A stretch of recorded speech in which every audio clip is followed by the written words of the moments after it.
Hi hello నమస్తే. Welcome back to Eshwari creations for all అండి.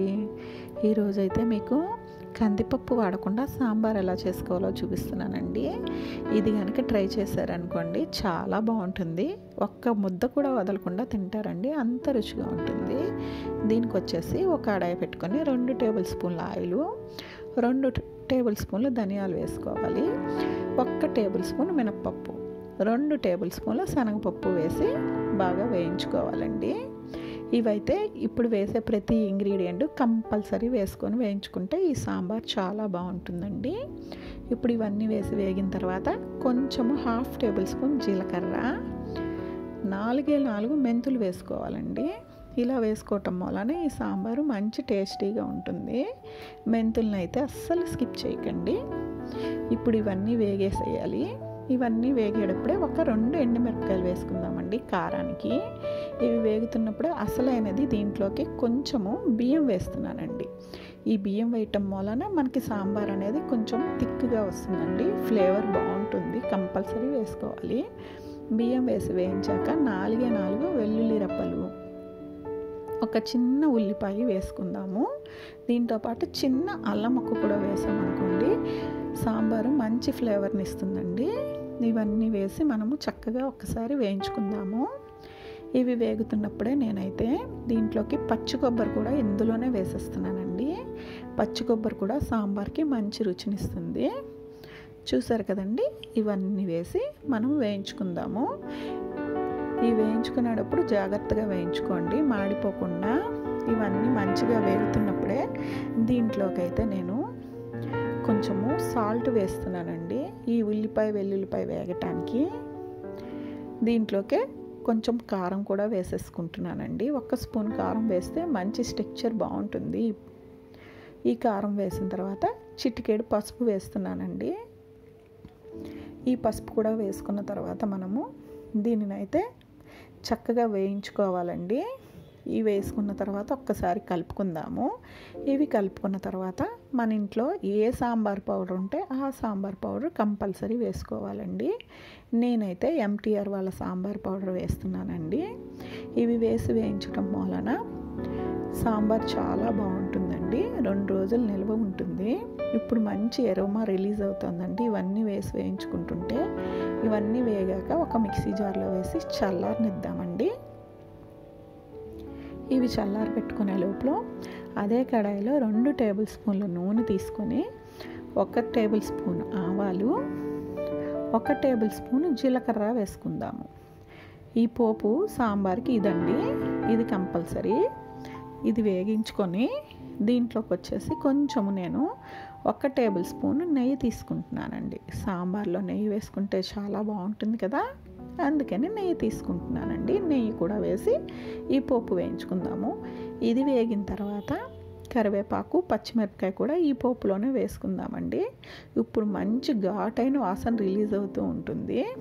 ఇవి ఇలా వేగుతున్నప్పుడే నేనైతే కొంచెము ఇంగు వేస్తున్నానండి సాంబార్కి. ఈ ఇంగు కూడా వేసి ఒక్కసారి వేయించుకోవాలి.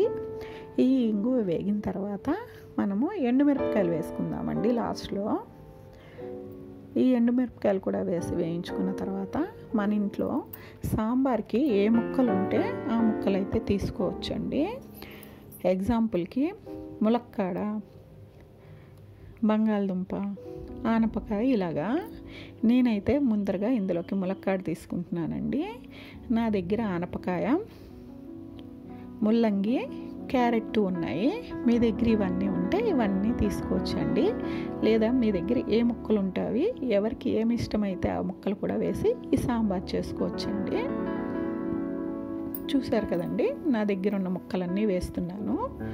ఇవన్నీ కూడా కంపల్సరీగా ఈ పోపులోనే వేసి వేయించుకున్నాం అనుకోండి సాంబార్ చాలా రుచిగా ఉంటుంది.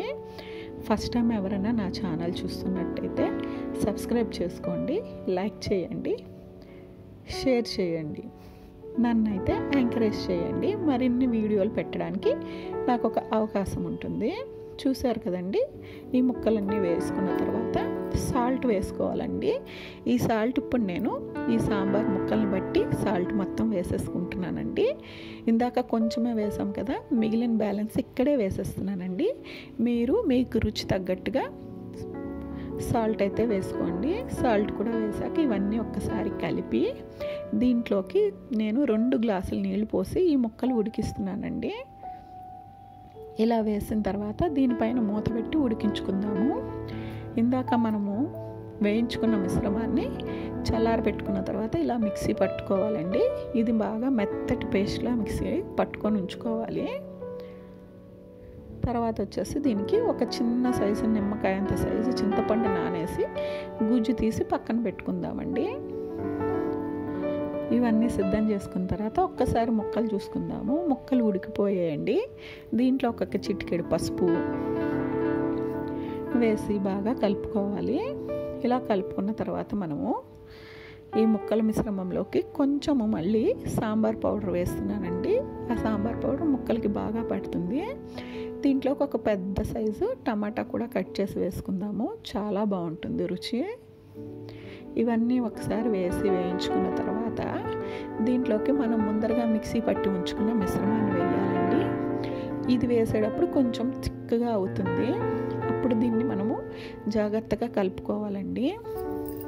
ఇదంతా కలుపుకున్న తర్వాత మిక్సీ జార్లో ఇంకొంచెం మిశ్రమం ఉండిపోతుంది కదండి, దాంట్లో కాస్త వాటర్ పోసేసి కలిపేసి ఆ వాటర్ని కూడా ఈ ముక్కల మిశ్రమంలో వేసేసుకుందామండి. చూసారు కదండి, ఇలా థిక్గా అవుతుంది. అది కూడా వేసేసుకున్న తర్వాత ఈ ముక్కలన్నీ ఈ మిశ్రమంలో ఉడకాలండి, మసాలా మిశ్రమంలో.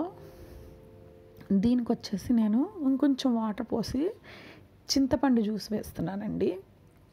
ముందరగా సిద్ధం చేసుకున్న చింతపండు జ్యూసు అది వేసి ఒక్కసారి కలుపుకుందామండి. ఇది దగ్గర పడుతూ ఉంటుంది. ఇలా పడుతున్నప్పుడు మనము దీంట్లోకి చింతపండు జ్యూస్తో పాటు కొంచెం వాటర్ కూడా వేసుకోవాలండి.